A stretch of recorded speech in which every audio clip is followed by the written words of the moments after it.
Everyone, welcome to another episode of food files. तो आज हम अक्सर मैं बताती हूँ कि आज हम किस डिश का फाइल जो है वो ओपन करने वाले हैं, लेकिन आज केस जो है आप खोलिए। नहीं, मुझे लग रहा है कि ये कॉन्स्पिरेसी हो रही है, और जब कहीं कॉन्स्पिरेसी होती है तो एक मुहावरा बड़ा आम है कि क्या खिचड़ी पका रहे हो।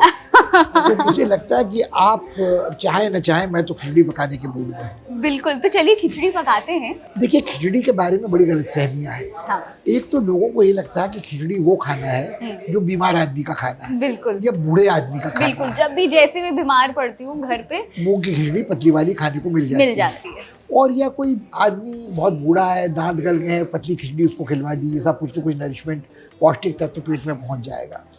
मुझे लगता है कि इससे ज़्यादा जाती बेचारी खिचड़ी के साथ कुछ नहीं हुई है। मुझे लगता है कि खिचड़ी एक तरह से अगर आप देखें तो बादशाही खाना है। अब कैसे है मैं आपको बतलाऊं कि आपने बीरबल की खिचड़ी की कहानी बिल्कुल सबने ही सुनी है। तो घंटों पकने में लग गए, और कोई आज भी जब कोई काम ढिलाता है तो लोग कहते हैं क्या कर रहे हो, बीरबल की खिचड़ी बना रहे हो। हाँ। अब इसकी हकीकत क्या है आप सोचने की कोशिश कीजिए। बादशाह अकबर ने बहुत कोशिश की, गुजरात के सुल्तान को नहीं हरा पाए। उनके शहजादे सलीम तब तक अनारकली के चक्कर में नहीं पड़े थे और जहांगीर नहीं बने थे। वो अपनी फौजों को लेकर गुजरात गए और उन्होंने गुजरात के सुल्तान को हरा दिया। अच्छा।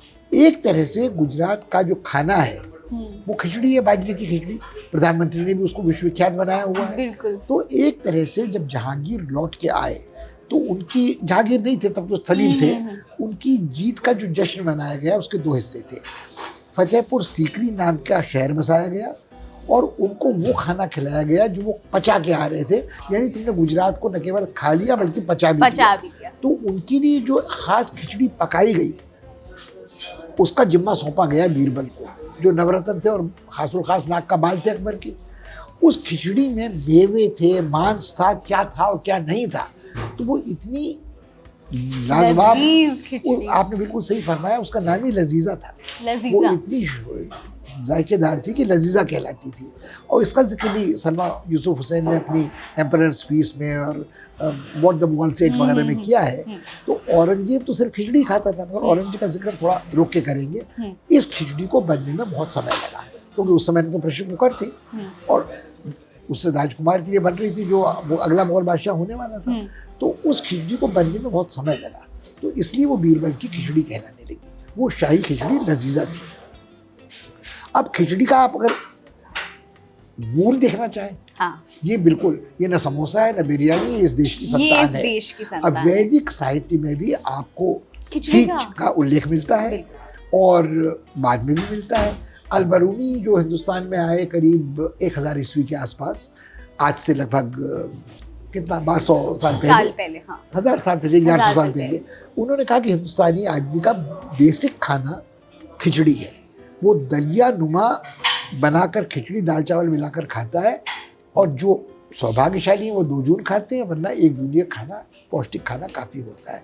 तो ऐसे अगर आप देख कर चलें तो खिचड़ी हिंदुस्तान का अपना खाना है, शुरू से खाना है, वैदिक काल से चला आ रहा है।